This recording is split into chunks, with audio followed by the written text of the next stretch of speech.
கர்த்தருக்குள்ள சந்தோஷமா இருங்கள். இது அவர் உண்டு பண்ணின நாள், நாம் மகிழ்ந்து களிகூர கடவுள்னு வசனம் சொல்றோம். நம்ம உலகத்துல எல்லாம் சந்தோஷமா இருந்துட்டு இங்க வந்துட்டு அமைதியா வந்தோம். கல்யாண வீட்டுக்கு போனா உண்மைன்னு இருக்க மாட்டோம். பர்த்டே ஃபங்க்ஷன் போனா உண்மைன்னு இருக்க மாட்டோம். கால் கொடுத்தது மஞ்சள் நீராட்டுலாம் அங்க இங்க போனா உண்மைன்னு இருக்க மாட்டோம். சர்ச்சைக்கு வந்தாதான் உண்மைன்னு இருப்போம். வசனம் சொல்றது கர்த்தருக்குள் சந்தோஷமா இருப்பது, மகிழ்ச்சியா இருப்பது உங்களுடைய பலன். அதுதான் பலனே. உன்னுடைய ஸ்ட்ரென்த் எங்கப்பா இருக்கு? ஆர்லிக்ஸ் போன்விட்டா குடிக்கிறாயா, பூஸ்ட் குடிக்கிறாரா? ஸ்ட்ரென்த் அதெல்லாம் இந்த சரீரத்துக்கு எதாவது பூஸ்ட் போகணும். But where is your strength? But where is your spiritual strength? The spiritual strength in the Lord. ஆவிக்குரிய பலன் எதுல இருக்கிறது? கர்த்தருக்குள்ள இருக்கிறதுதான் பலன். அப்ப இந்த கூடுகை என்பது நம்மளை கர்த்தருக்குள்ள திடப்படுத்தி பலப்படுத்தி. அதனால பவுல் சொன்னார், கர்த்தருக்குள்ள சந்தோஷமா இருங்க. ஒரு தடவை சொல்லிட்டு முடிக்கல, மறுபடியும் சொல்லுகிறேன், கர்த்தருக்குள்ள சந்தோஷமா இருங்க. ஆகவே கர்த்தருக்குள்ள சந்தோஷமா இருங்க. மகிழ்ச்சியோடு கர்த்தரை நாம் ஆராதிப்போம் என்று வேதவசனம் சொல்லுது. அதனால தொடர்ந்து நாம் ஐயா சொன்னபடி சில சாட்சிகளோடு கூட நாம் கர்த்தருடைய வசனத்தை கொஞ்சம் கேட்டுட்டு நேரத்துக்குள்ளாக முடித்து விடலாம்.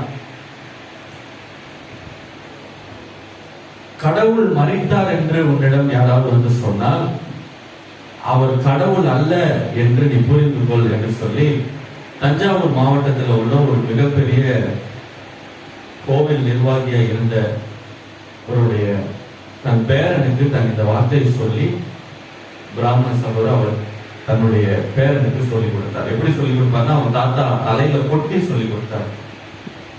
ஸ்ரீனிவாசன் என்கிறதான அவனுடைய அந்த 7 பிள்ளைகள்ல முதல் பிள்ளைக்கு சொல்லிக் கொடுத்தார். ஏன்னா எனக்கு அப்புறம் நீதான் இதனுடைய நிர்வாகியா நீ வர வேண்டும் என்று சொல்லி அவர்களுடைய பக்தியிலே சொல்லிக் கொடுத்தார். அவங்களுக்கு பணத்துக்கு பஞ்சம் இல்லை, சாப்பாட்டுக்கு பஞ்சம் இல்லை, புகழுக்கு பஞ்சம் இல்ல, நகைக்கு பஞ்சம் இல்ல, ஒன்றுக்கும் பஞ்சம் இல்லை, எல்லாம் நிறைவா இருந்தது. ஸ்ரீனிவாசனுடைய தாயார் அவர்களுக்கு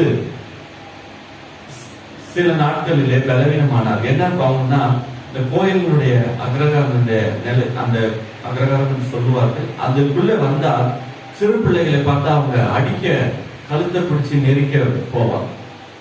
சில நேரத்தில் தங்களுடைய ஆடைகளை அவங்களே நிர்வாணமாக்கி கொண்டு எங்க ஓடி போயிடலாமான்ற நிலைமைக்கு வருவோம்.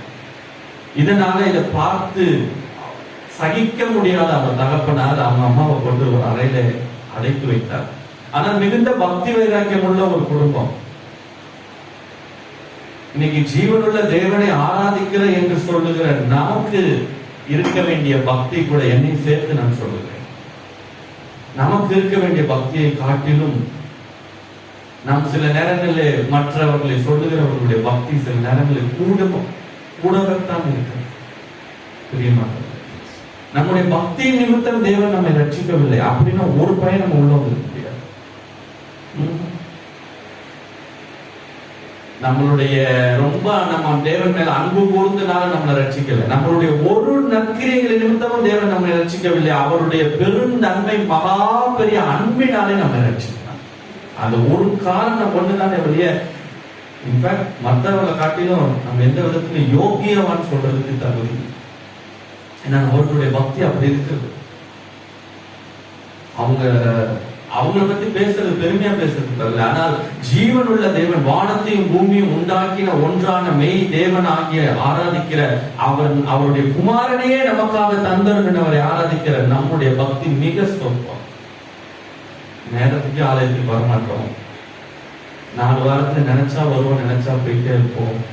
4 வாரத்துல 1 வாரம் வருவோம், 3 வாரம் லீவ் போடுவோம். சபைக்கு வந்தா அப்படி ஒரு சீக்கிரமா லேட்டா வருவோம், சீக்கிரமா எப்படா வருவாங்க சிட்டு பறந்துருவோம் நினைப்போம்.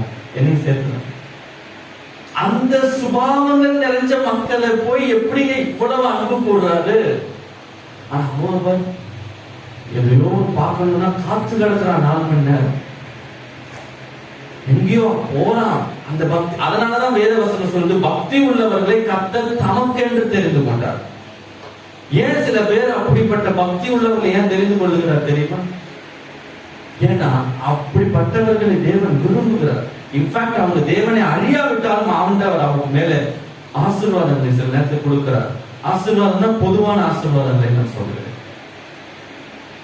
ஆனால் நமக்கு அந்த பக்தி இருப்பதில்லை. தேவ பக்தி, உண்மையான தேவ காட்லினஸ் நமக்கு சில நேரங்கள் இருப்பதில்லை. ஆனாலும் நம்ம பொறுமையா இருந்து நம்மை விரட்டி விடாமல் அன்பா இருந்து நம்மை நடத்துகிற நல்ல தெய்வம் நீங்களும் நானும் ஆராதிக்கிறது. அவர்கள் பயத்தில் ஆராதிக்கிறார்கள். பயத்தில் சில நேரங்கள் இதெல்லாம் செய்யலாம், அதை இது பண்ணிடும், அதை பண்ணிடும். நம்ம ஆண்டவர் பயமுறுத்தி நம்ம ஆண்டவர் கோயிலுக்கு சர்ச்சைக்கு வரலாம், நம்ம தான் வீட்டுக்கு போகும்போது அப்படி இப்படின்னு நான் சொல்லியிருந்தாலும் நம்ம எல்லாம் கரெக்டா அட்டனன்ஸ் வந்துருவோம். ஆனா அப்படிலாம் சொல்லாத, அப்படிலாம் நடக்கல பார்த்தீங்கன்னா, அதனாலதான் நம்ம ஜாலியா இருக்கோம், கேஷுவலா ஜாலியா இருக்கும். ஏன்னா நம்முடைய தேவன் இரக்கம் உள்ளவர் என்று நமக்கு தெரியும், அன்புள்ளவர். ஆனால் அதே தேவனாகிய கர்த்தர் காலம் முடியும் போது அவருடைய தன்மை மாறும் போது சபை நடுங்கிவிடும். ஏன்னா இப்ப இருக்கிற இயேசுராஜாவை இன்னும் காலம் சமீபம் முடியும் போது இப்ப இருக்கிற இயேசுராஜாவை சபை பார்க்க போறது இல்ல. அவருடைய தோரணையை இப்ப இருக்கிற சீட் அவர் பிதாவின் வலது வருஷத்துல பறித்து பேசிக் கொண்டிருக்கிற சீட்ல இருக்கிறனால, இப்போ அட்வொகேட்டா இருக்கிற சீட்ல இருக்கிறனால வழக்காடிட்டு இருக்கிறார் நமக்காக. ஆனால் சீட்டு மாறி ஜட்ஜா உட்காந்துட்டாருன்னா அப்ப அட்வொகேட்டா வழக்காட மாட்டாரு, தீர்ப்பு சொல்லுகிற வழக்காடு. இப்ப தீர்ப்பு சொல்ல மாட்டார், இப்ப யாரையும் தீர்ப்பு சொல்லவே மாட்டார். காலத்துக்கு முன்னே தீர்ப்பு சொல்லாதவங்க வேதம். அதனாலதான் நமக்குள்ளே நிர்வசாரம், அதனாலதான் நமக்குள்ள வீடுல ஜெப சத்தங்கள் கிடையாது. ஏன் இதை சொல்ல வரேன்னா, இங்க இருக்கு யாரையும் எனக்கு தெரியாது, பாஸ்டராவும் எனக்கு தெரியாது, யாருமே போக கிடையாது. ஆனால் இந்த காலகட்டங்கள்ல இருக்கிறதான சபைகளுடைய நிலைமை என்ன தெரியுமா? பொதுவான அனலும் கிடையாது, குழுவும் கிடையாது. ஒண்ணு அந்த சொன்னார் அனலா இரு, இல்லைன்னா குளிராது, ரெண்டும் கிடையாது. அப்படியே வெதுவெதுப்பான ஒரு சூழ்நிலை இருக்கிறது.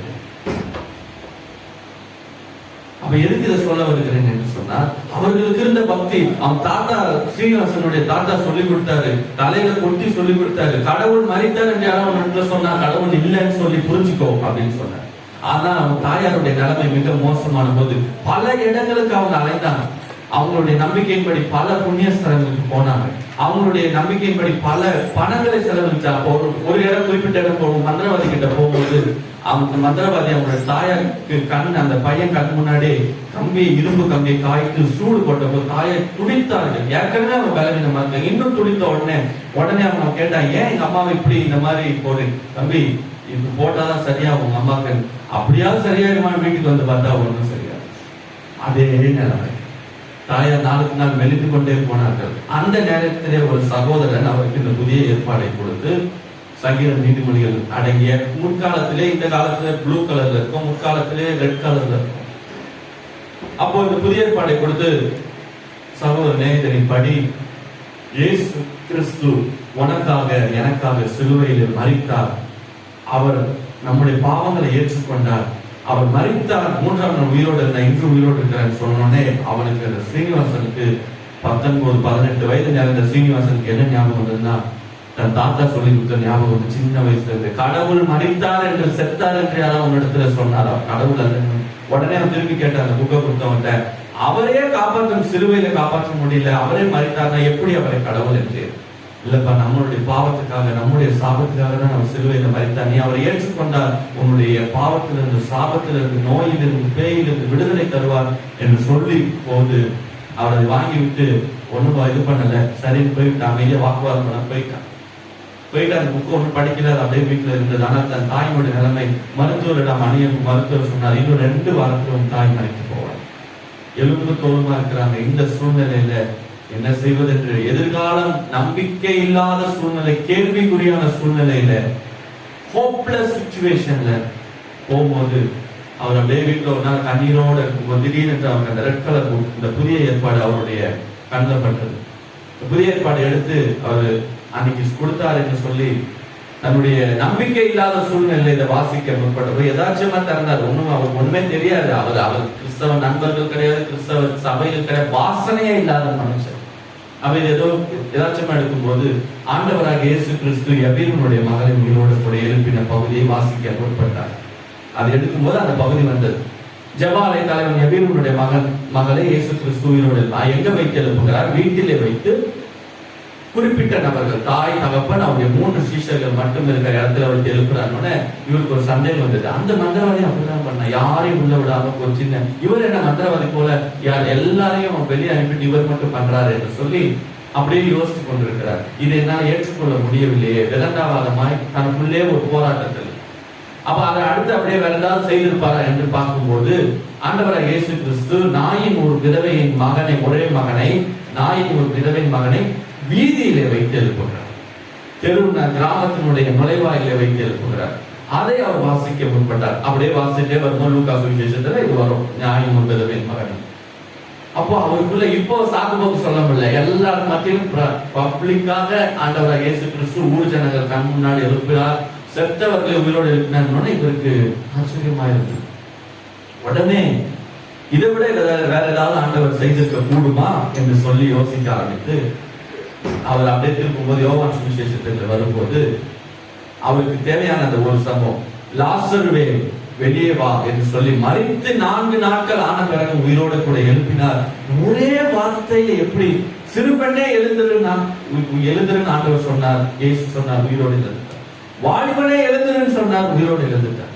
லாசருவே வெளியே வான்னு உரத்த சத்தம் என்று சொன்னார், உயிரோடு எழுந்துட்டார்.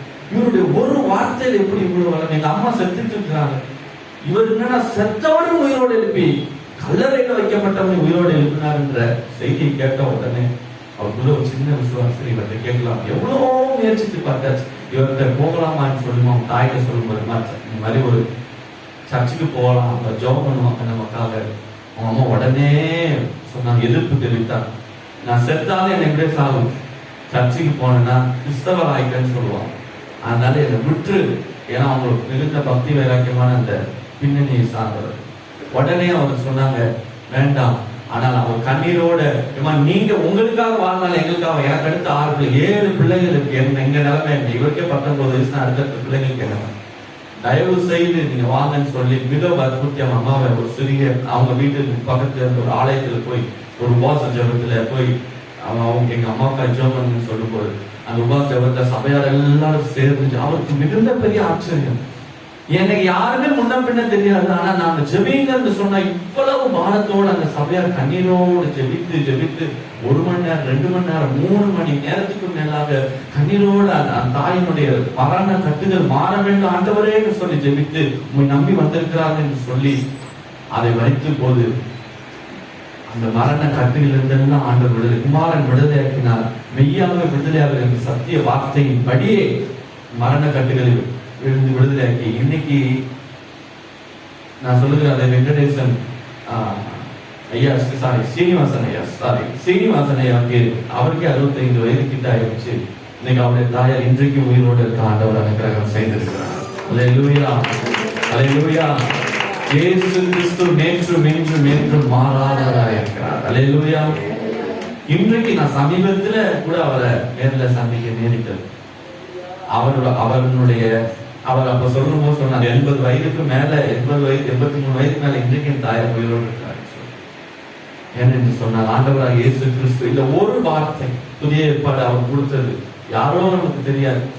இந்த ஊழியத்தை நாங்கள் செய்து கொண்டிருக்கிறோம். பள்ளிகளிலே, கல்லூரிகளிலே, போல போலீஸ் துறை அதிகாரிகளுக்கு, ஹாஸ்பிட்டல்ஸ்ல, எவ்ரி வீக் ஹாஸ்பிட்டல்ஸ்ல கொடுக்கிறோம், மருத்துவமனையில கொடுக்கிறோம்.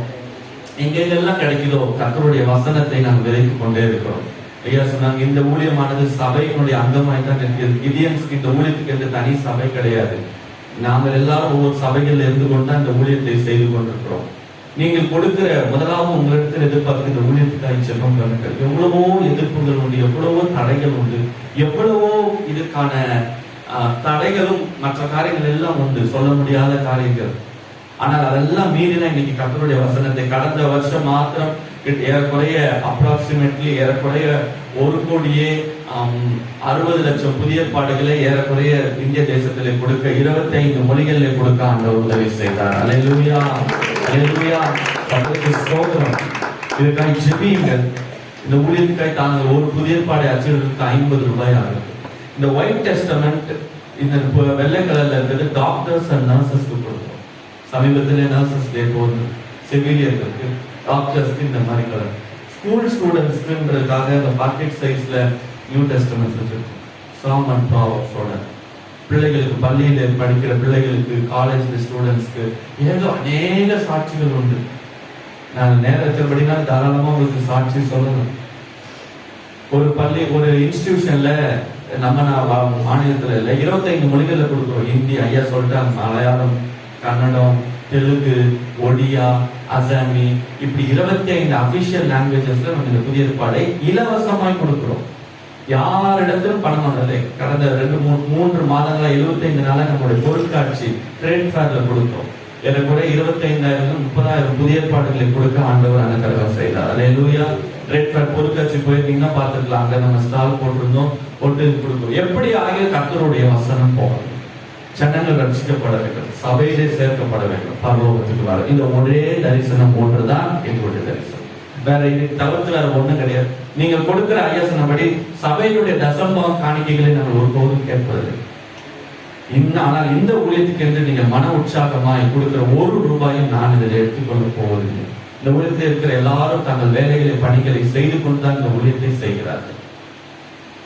அவர்களை இந்த நீங்க கொடுக்கிற ஒவ்வொரு ரூபாயும், ஐயா நான் 10 பைபிள் கொடுக்கிறேன், 20 பைபிள் கொடுக்கிறேன். ஒருவேளை சில நேரத்துக்கு நம்மள்கிட்ட இது இருக்காது, கேஷ் இருக்காதுன்னா நம்ம ஆன்லைன்ல, நாங்க ஜிபேல ஆன்லைன்ல வச்சிருக்கோம். அபிஷியல் கோட், என்னுடைய நம்பரோ இதெல்லாம் கிடையாது, கியூஆர் கோட் வச்சிருக்கோம். டைரக்டா அந்த லிங்க் பேர் எல்லாமே அபிஷியலா தான். ஸோ எதுக்கு சொல்லுகிறேன் என்றால், நீங்க கொடுக்கிற ஒவ்வொரு பணங்களும் இந்த இந்த வேத புத்தகத்தை அச்சிடுவதற்கு மாத்திரமே செலவு பண்ணி இதுல இருந்து நாங்கள் 1 ரூபாய் எடுப்பது கிடையாது. ஐயா சொன்னபடியே ஆலய ஆராதனை கொடுத்த உடனே முடிச்சு ரெசிப்ட் போட்டு ஐயாட்டு கொடுத்துட்டு அதை அப்படியே நாங்கள் ஆஃபீஸ்க்கு அனுப்பிடுவோம். அதை வேத புத்தகமாக பிரிண்ட் பண்ணுறதுக்கு அந்த பணங்கள் செலவு பண்ணப்படுகிறது. அல்லேலூயா. ஒரு இடத்துல இன்ஸ்டிடியூஷன்ல, டியூஷன் இன்ஸ்டிடியூஷன், அதாவது இந்த ஐஐடி, இந்த மாதிரி ஜேஇஇ, இந்த மாதிரிலாம் காம்படிட்டிவ் எக்ஸாம்ஸ்க்கு டாக்டரா படிக்கிறதுனா அந்த மாதிரி இன்ஸ்டிடியூஷன்ல படிக்கிறது, பிள்ளைகள் 7,000 பிள்ளைகள் படிக்கிற ஒரு இன்ஸ்டிடியூஷன்ல கேட்க இந்த புதிய ஏற்பாடை கொடுக்கறதுக்காக போனோம்.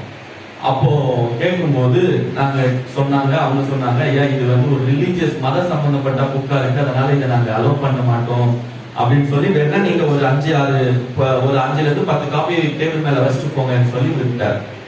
சரி, நாங்களும் வேற அனுமதி இல்லைன்னும் போது நாங்க வச்சுட்டு வந்தது கொஞ்ச நாளுக்கு அப்புறம் ஒரு ஏறக்குறைய சில நாட்கள் இருக்கும். சில நாட்களுக்கு அப்புறம் அதே அந்த இன்ஸ்டிடியூஷன், கோச்சிங் இன்ஸ்டிடியூஷன்ல இருந்து போன் வருகிறது, ஐயா இந்த மாதிரி நீங்க ஒரு ஃபர்ஸ்ட் எங்களுக்கு ஒரு 3000 இந்த புதிய ஏற்பாடு நீங்க எங்களுக்கு காசுக்குனால தர முடியுமா, நாங்க வாங்கிக்கிறையா, எங்க பிள்ளைங்களுக்கு கொடுக்கணும்னு சொன்னாங்க. எந்த இடத்துல நான் கொடுக்க போன அதே இடத்துல அவங்க இல்லைன்னு சொல்லி சொன்னதான இடத்துல. அப்போ உடனே நாங்க கேட்டோம், நாங்கள் கொண்டு வரோம் என்று சொல்லி அந்த இடத்துக்கு 3000 புதிய ஏற்பாடுகளை கொண்டு போய், என்ன நடந்தது, ஏன் நீங்க ஃபர்ஸ்ட் வேணாம்னு சொன்னீங்க? அப்போ அந்த இடத்துல ஒரு மாணவியை, ஒரு +2ல நல்ல மார்க் எடுத்து 600க்கு 600க்கு 590க்கு மேல எடுத்த மாணவியை கொண்டு வந்தாங்க.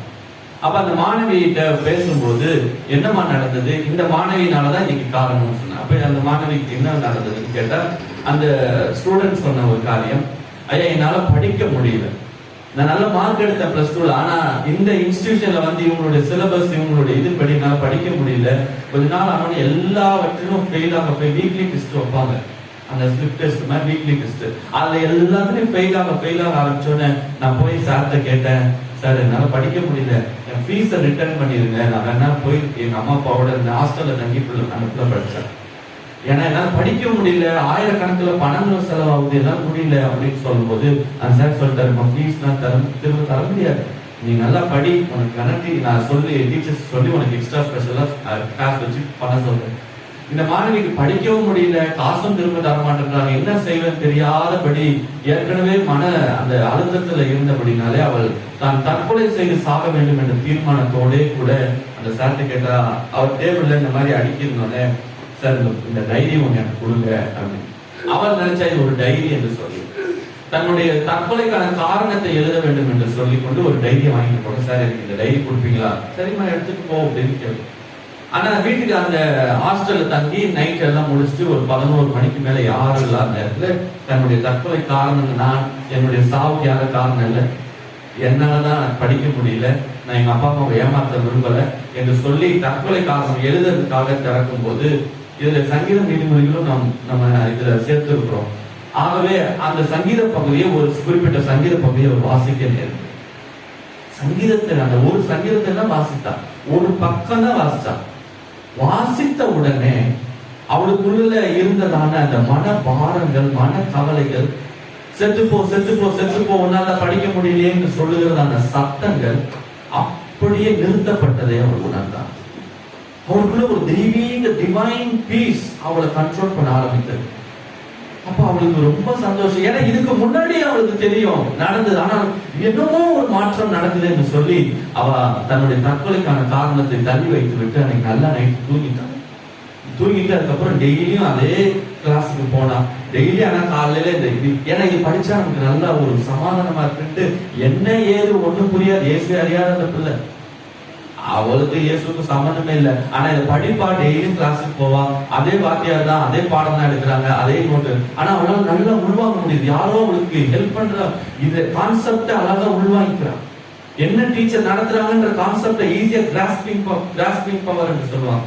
உள்வாங்கி கொண்டு படித்து படித்து படித்து குறிப்பிட்ட 2-3-4 வாரங்கள்ல பாத்தீங்கன்னா எதெல்லாம் ஃபெயில் ஆனாலும் எல்லாத்துலயும் நல்ல தேர்ச்சி பெற்று நீங்க அந்த நல்ல மார்க் எடுத்தா. அப்ப அவருடைய ஃப்ரெண்ட்ஸ் எல்லாம் கேட்டாங்க, ஏமா எப்படி நீ இவ்வளவு மார்க் நல்லா எடுக்கிற, ஃபெயில் ஆயிட்டே இருக்கு. அப்போ அவங்க ஃப்ரெண்ட்ஸ் சொன்னது, நான் அவன் சொல்றேன், ஆனா நீங்க யாருக்கும் சொல்லாதீங்க, என்கிட்ட ஒரு மந்திர புஸ்தகம் இருக்கு அப்படின்னு சொல்லிட்டா. அவள் இதை ஏதோ மேஜிக் புக்குன்னு நினைச்சிட்டா. மேஜிக் புக்குன்னு நினைச்சிட்டு இதை படிச்சுட்டு நான் கிளாஸுக்கு போவேன், எனக்கு நல்லா மைண்ட்ல ஏறிடும். அப்போ என்ன புக்கு அப்படின்னு கேட்கணும். அவளுக்கு காட்டின ஃப்ரெண்ட்ஸுக்கு மட்டும். இதுக்கு இந்த ஃப்ரெண்ட்ஸ் எல்லாம் கேட்டு போய் உடனே அந்த சார்கிட்ட கொடுத்த, யாரு கொடுத்தா அவளுக்கு, நம்ம சார் தான் கொடுத்தாரு. அவர்கிட்ட போய் கேட்டு, ஏன் சார் அவளுக்கு மட்டும் கொடுத்தீங்களே, எங்களுக்கு தான் கொடுக்க மாட்டீங்களான்னு கேட்க போய், ஆகவே அந்த சார் உடனே தொடர்பு கொண்டு அதே இன்ஸ்டிடியூஷன்ல அந்த இடத்துல 3000 புதிய பாடல்களை கொடுக்க ஆண்டவர் அனுக்கிரகம் செய்தார். அல்லேலூயா. அப்ப அந்த பிள்ளையோட பேச நேர்ந்தது. அப்ப அந்த பிள்ளை சொன்னாங்க, சார் நீங்க மட்டும் அந்த புக்கு அன்னைக்கு வைக்கலன்னா என் வாழ்க்கை எங்களுக்கு முடிஞ்சிருக்கும் சார், உயிரோட இருந்திருக்கோம். இன்னைக்கு அந்த புக்கு கிடைச்சனால நீங்க தான் உயிரை காப்பாற்றுறீங்க, ரொம்ப நன்றி சார். அப்போ நம்முடைய சகோதரின்னு சொன்னாங்க, நாங்க காப்பாற்றலாமா, உனக்காக எனக்காக சிலுவையில உயிர் கொடுத்த ஒரு தெய்வம் இருக்கிறார், உன்னை நேசிக்கிறார், உன்னை வாழ வைப்பார், அவர் அதுக்காக தான் அவர் சிலுவைக்கு போனார் என்று சொல்லி இயேசுவின் அன்பை குறித்து சொன்னோன்னு அவர் தன் இயேசு கிறிஸ்துவை சொந்த ரட்சகரா தெய்வமா ஏற்றுக்கொண்டு அன்றைக்கு தீர்மானம் பண்ணி தன் வாழ்க்கையை ஒப்பு கொடுத்து, எந்த இன்ஸ்டிடியூஷன்ல டாக்டரா ஆக முடியாது, என்னால படிக்க முடியாது, நான் செத்து போறேன்னு சொன்னாலும் அதே இன்ஸ்டிடியூஷன் நல்லா படிச்சு இன்னைக்கு டாக்டராக தேவனுக்கு என்று சாட்சியாக உழைத்து கொண்டிருக்கிறார். அல்லேலூயா. ஏன் என்று சொல்லுகிறேன்னா, மனுஷரால் கூடாதவைகள் தேவனால் கூடும். தேவனால் everything is possible by God. All things are possible with God. எல்லாம் கூடும். ஆனால் எப்ப கூடும்? எபிரேயர் 4:12 என்ன சொல்லுகிறது பாருங்களேன். நான் இன்னும் சில சாட்சிகளை சொல்லுகிறேன். எபிரேயர் 4:12 என்ன சொல்லுகிறது?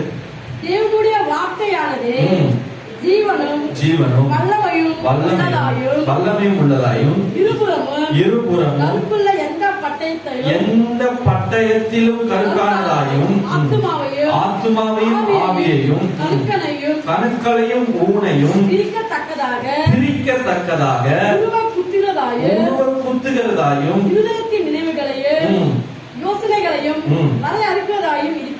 தேவனுடைய வார்த்தையானது ஜீவனும் வல்லமையும் உள்ளதா இருக்கிறது. The word of God has power and life. இன்னைக்கு இந்த தேவனுடைய வார்த்தையில தான் ஒருவேளை இங்க ரட்சிக்கப்பட்டு ஆண்டவருடைய பிள்ளைகளாய் ஞானஸ்தானம் எடுத்து ராபோஜனம் எடுக்கிற கர்த்தருடைய பிள்ளைகளுக்கு நம் வேதத்திலே முழு பைபிள் நம்முடைய கருத்தில் ஆண்டவர் கொடுத்திருக்கிறார். ஆனால் ஏன் புதிய பாடை கொடுக்கிறோம்? இயேசுவை அறியாத ஜனங்களுக்கு, இந்த ரட்சிப்பின் அனுபவம் இல்லாத ஜனங்களுக்கு முதல்ல தேவை சுவிசேஷம். சுவிசேஷத்தினாலே தான் ரட்சிப்பு உண்டு, அவராலே அன்றி வேறு ஒருவராலும் ரட்சிப்பு இல்லை என்று வேதம் சொல்கிறது. இயேசு கிறிஸ்துவை அல்லாமல் வேறே ஒருவராலும் ரட்சிப்பு இல்லை. அவரே நம்முடைய பாவங்களுக்காக சிலுவையிலே பலியானார். அவருடைய ரத்தமே நம்மை மீட்டெடுத்தது. சரி, ஆகவே இந்த புதிய ஏற்பாடு மூலமா அநேக ஜனங்கள் ரட்சிக்கப்பட்டு கொண்டிருக்கிறார். ஏகப்பட்ட சாட்சிகள் உண்டு. அவ ஏன் சொல்லுகிறேன், ஏன் இதுல மற்ற ஒரு புத்தகத்துக்கும் நம்ம பிள்ளைங்க பாட புத்தகம் எத்தனையோ படிக்கிறாங்க. காலேஜ் வரைக்கும் கணக்கு பண்ணீங்கன்னா எவ்வளவு புக்ஸ், அவ்வளவு 1ஆவது LKGல இருந்து 12ஆவது வரைக்கும் அந்த புக்குகள் எல்லாம் வரவே இல்லை. எல்லாரும் படிச்சு வந்தவங்க இன்ஜினியரிங் எல்லாம் முடிச்சு இன்ஜினியரிங்கோ ப்ரொஃபஷனல்ஸோ பிஹெச்டி எவ்வளவோ புக்ஸ் படிக்கிறோம். அந்த புக்கெல்லாம் உலக பிரகாரமான அறிவை நமக்கு தருகிறது ஒழிய, ஆனால் அதுல வல்லமையும் கிடையாது, ஜீவனும் கிடையாது. இன்ஃபேக்ட் அதை படிக்கிறதுனால சில நேரங்களில் தவறான நடத்துதலுக்குள்ளதான் போகிறாங்க ஒழிய, ஆனால் களங்கமில்லாத ஞானப்பாலாகிய இந்த திருவசனம் ஒன்றுதான், without any error and without authenticated God's word. இது ஒண்ணுதான். இதுல ஒண்ணு குற்றம் நம்ம ஒண்ணுமே சொல்ல முடியாது. ஏன்னா இதுல லைஃப் இருக்கு. அதனாலதான் வேதவசனம் என்ன சொல்லுது, சங்கீதம் 19வது சங்கீதம் பாத்தீங்கன்னா 19வது சங்கீதத்துல கர்த்தருடைய வேதம் 7வது வசனம், கர்த்தருடைய வேதம் குறைவற்றதும்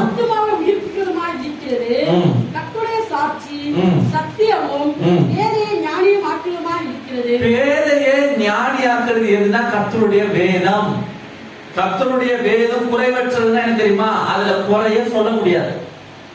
இன்னைக்கு ஒவ்வொருத்தருக்கும் ஒவ்வொரு குறை இருக்கும், ஒவ்வொரு குடும்பங்களும் ஒவ்வொரு குறை இருக்கும், ஒவ்வொருத்தருக்கும் ஒவ்வொன்றும் குறையா தெரியும். ஐபோன் மாடல் எடுத்தா அதுல ஒரு குறை சொல்லுவான், ஐபோனை பிடிக்காத. சாம்சங் எடுத்தா சாம்சங் பிடிக்காத, அதுல ஒரு குறை சொல்லுவான். ரெட்மி எடுத்தா அதுல ஒரு குறை சொல்லுவான். இந்த ஸ்கூல்ல சேர்ந்தவன் அந்த ஸ்கூல்ல குறை சொல்லுவான். ஆனா குறையே சொல்ல முடியாதது என்ன தெரியுமா? கர்த்தருடைய வேதம் ஒண்ணுதான். குறையே சொல்ல முடியாது, நம்ம ஆண்டவரையும் சொல்ல முடியாது. அதனால ஆண்டவர் இயேசு கிறிஸ்து கேட்டார், என் இடத்துல குறை உண்டு பாவம் உண்டுன்னு யாரும் உங்கள்கிட்ட சொல்ல முடியாது, தைரியம் தான் சொல்லுங்க. ஒரு பையன் வாய்க்காரு. நம்மள்ட்ட கேட்க முடியுமா? நான் கேட்க முடியாது. தெரியாத வரைக்கும் ஓகே, பார்க்கும் போதுதான் குறை தெரியும். ஏன் சொல்றேன்? கர்த்தருடைய வேதம் குறைவற்ற ஆத்துமாவை உயிர்ப்பிக்கிறது. It will flourish. அதாவது ஆத்துமாவை செத்த உள்ள நமக்குள்ள ஒரு ஆத்துமாவை தேவன் வைத்திருக்கிறார்கள். அதுதான் உண்மையான மனுஷன். அது சந்தோஷமா இருந்தாதான் வெளியில சந்தோஷமா இருக்க முடியும். நிறைய பேருக்கு ஏன் சபைகளுடைய ஆராதனைகள் நமக்கு பிரியமா இல்லை, பாட்டு பிரியமா இல்லை, ஆராதனைகள் பிரியமா இல்லை, கர்த்தருடைய வசனங்கள் பிரியமா இல்லைன்னா உள்ளான மனுஷனுடைய ஆவி செத்த நிலைமையில உயிர்ப்பிக்கப்பட்டிருக்குது. உயிர்ப்பிக்கப்பட்டது இயேசுவின் ரத்தத்தினாலே ரட்சிக்கப்பட்ட ஒவ்வொருடைய ஆத்துமாய் மரித்த எபேசியர் 2:1 எடுக்க வேண்டாம். அக்கிரமங்களினாலும் பாவங்களினாலும் மரித்த உங்களை அவர் கிறிஸ்துவுடனே கூட உயிர்ப்பித்தார் எழுதி இருக்குது. ஆனால் உயிர்ப்பிக்கப்பட்டாலும் அது ஒண்ணுமே செயல்பட நிலைமை முடியாதபடி மந்தமா ஆவிக்குரிய வாழ்க்கையில எழுப்பி ஒன்னும் பிரகாசிக்க முடியலங்க. ஜபம் பண்ணும், ஜபமாயிருங்க, வேதவாசிப்பு இல்லைங்க. ஆனா அதை உயிர்ப்பிக்கிறது என்ன தெரியுமா? ஆத்மா, இன்டர்னல், இன்னர் மேன். உள்ளான மனுஷன் நாளுக்கு நாள் பலனடை வேண்டும். என்ன தெரியுமா? வெளியில மனுஷன் நாளுக்கு நாள் பலனடைன்னா நல்ல ஜிம்முக்கு போப்பா, உடம்பு ஒளியாச்சுன்னா குண்டா மத்து, குண்டாச்சுன்னா ஒளியா மாத்தி, எல்லாம் வெளியில இருக்கு. ரத்தம் கம்மியா இருந்தா கொஞ்சம் வேற ஏதாவது சாப்பிடுப்பா, மண்ணீரல் சாப்பிடு, கொஞ்சம் ரத்தம் ஏறும், எல்லாம் இதுக்கு இருக்கு. உள்ளான மனுஷனுக்கு என்ன இருக்கு? உள்ளான மனுஷனுக்கு வேணும்னா அதுக்கு ஒரே ஒரு ஃபுட், ஒண்ணு மட்டும்தான். கர்த்தருடைய வேதம் ஒண்ணுதான் உயிர்ப்பிக்கும். கர்த்தருடைய சாட்சி, சத்தியம், பேதையை ஞானம். எனக்கு ஒண்ணுமே தெரியலங்க, பேசவே தெரியலங்க, எல்லாம் கரெக்ட் தான். ஆனா பேதையை ஞானியா மாத்துறது என்ன தெரியுமா? வேதம்.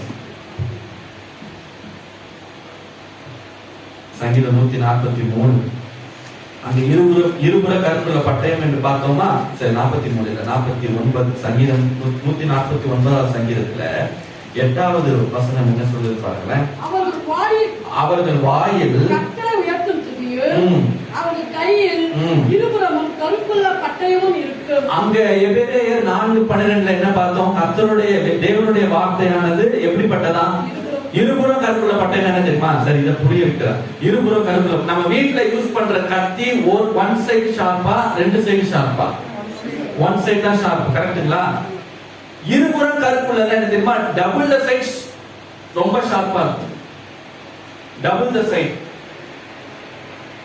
அதாவது என்னன்னா, எந்த விதத்திலும் கர்த்தருடைய வசனமானது அதை பிரிச்சு காண்பிக்கிறது ஆண்டவருடைய வசனம்.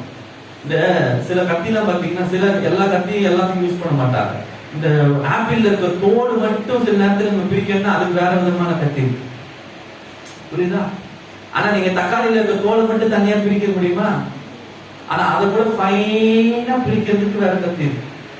எதுக்கு சொல்ல வர்றேன்னா, அந்த அளவுக்கு அது ஷார்பன். அதுதான் கர்த்தருடைய வசனம் என்னன்னா, அவ்வளவு நம்முடைய ஆத்துமாவுக்கு தேவையான அளவுக்கு என்ன எந்த சூழ்நிலை நம்ம இருக்கிறோமோ அதையெல்லாம் இதுக்குள்ள வச்சிருக்காரு. அவர்கள் வாயில் கர்த்தருடைய உயர்த்தும் துதி, அவர்கள் கையில் இருவரும் கருத்துள்ள பட்டை இருப்பார். 4வது வசனம் என்ன சொல்கிறது? கர்த்தர் நம்முடைய ஜனத்தின் மேல் பிரியம் வைக்கிறார், சாந்த குணமுள்ளவர் ரட்சிப்பினால் அலங்கரிப்பார். எவர்கள் வாயில் கர்த்தரை உயர்த்தும் துதி, எவர்கள் வாயில் 4வது வசனம் சொல்லுது, கர்த்தர் தம்முடைய ஜனத்தின் மேல் பிரியம் வைக்கிறார். 5வது வசனம் முதல் பரிசுத்தவான்கள் என்று சொல்லுது. தேவன் பிரியம் வைக்கிற ஜனம் தான் பரிசுத்தமான கூட்டம்.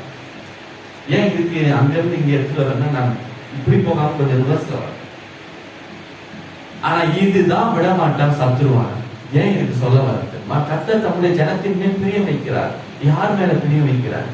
அவர்கள் வாயில் கர்த்தருடைய துதியும், அவர்கள் கையில் அவர்கள் இருவரும் கருப்புல பட்டைன்னா, சர்ச்சுக்கு வரும்போது ஐயா பைபிள் தூக்கிட்டு வரையா, அதான் என் கை. அது இல்ல, கையில் என்று சொல்லும் போது கை கொள்ளுகிறதுக்கு அடையாளம். நீ கர்த்தருடைய கற்பனைகளை கை கொள்ள வேண்டும் அப்படின்னா என்னது? கை கொள்ள வேண்டும், கையில் எப்படி கை கொள்ற, கையில் கையில் என்ற அர்த்தம் என்ன? ஆவிக்குரிய அர்த்தம் என்று சொன்னால் நம்முடைய வாழ்க்கையில நடைமுறை நம்மளுடைய இருக்க வேண்டும்.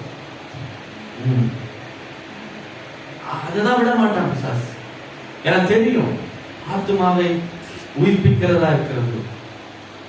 பிரியமான கர்த்தருடைய ஜனமே, இன்னைக்கு நம்முடைய சூழ்நிலைகள் என்னவா இருந்தாலும், அப்ஸ் அண்ட் டவுன்ஸ் எதுவா இருந்தாலும், எல்லாவற்றுக்கும் சொல்யூஷன் ஆண்டவர் இதுக்குள்ளதான் வைத்திருக்கிறார். ஆனால் தேவ ஜனங்கள் இதை விட்டு விட்டு மற்ற உலக காரியங்களுக்கு போகிறதுனால தான் அந்த உள்ளான ஆத்துமா திருப்தி அடையாது. அதுக்கு ஏன் அது தேவை தெரியுமா? அது தேவனால் படைக்கப்பட்டது. ஆதியில தேவன் அதை படைத்து உள்ள வச்சுட்டபடினாலே எந்த மனுஷனும் எவனும் நாத்திகன் கூட கடவுள் இல்லைன்னு அவன் சொன்னாலும் உள்ளான அவனுடைய ஆத்துமா தேவனை தேடும். அவன் வெளியில அப்படி சமாளிச்சுட்டு போயிட்டே இருக்கலாம். கட்டாயம் ஒரு காலகட்டம் வரும் தேவனை அந்த ஏன் துடிக்கி தெரியுமா? ஆண்டவரை தேடும். ஆனா இன்னைக்கு நம் வீடுகளில் எவ்வளவு நாம் இதை நாம் தேடுகிறோம், எவ்வளவு நாம் வாசித்து நாடுகிறோம். இதனாலதான் சில நேரங்களில் நாம் எதிர்பார்க்கிற சில காரியங்கள் நடக்க ஜெபிக்கிறோம், ஆனாலும் நம்முடைய ஜெபங்களுக்கு பதில் வருவதில்லை. ஏன் சொல்றேன்னா, எத்தனையோ ஆண்டவரை அறியாத ஜனங்கள் இந்த வார்த்தையை வாசித்து நன்மையை பெற்று ஜீவன் உள்ளவர்களாய் இன்னைக்கு நன்மை ஆசீர்வாதத்தோட வாழும் போது தேவனுடைய பிள்ளைகளாய் இருக்கிற ரட்சிக்கப்பட்டோம் என்று சொல்றேன்னா எப்படி இருக்கிறோம்? தேவனுடைய பிரியம் யார் மேல இருக்கிறது என்று சொல்றது 1 கொரிந்தியர் 10ஆம் அதிகாரத்துல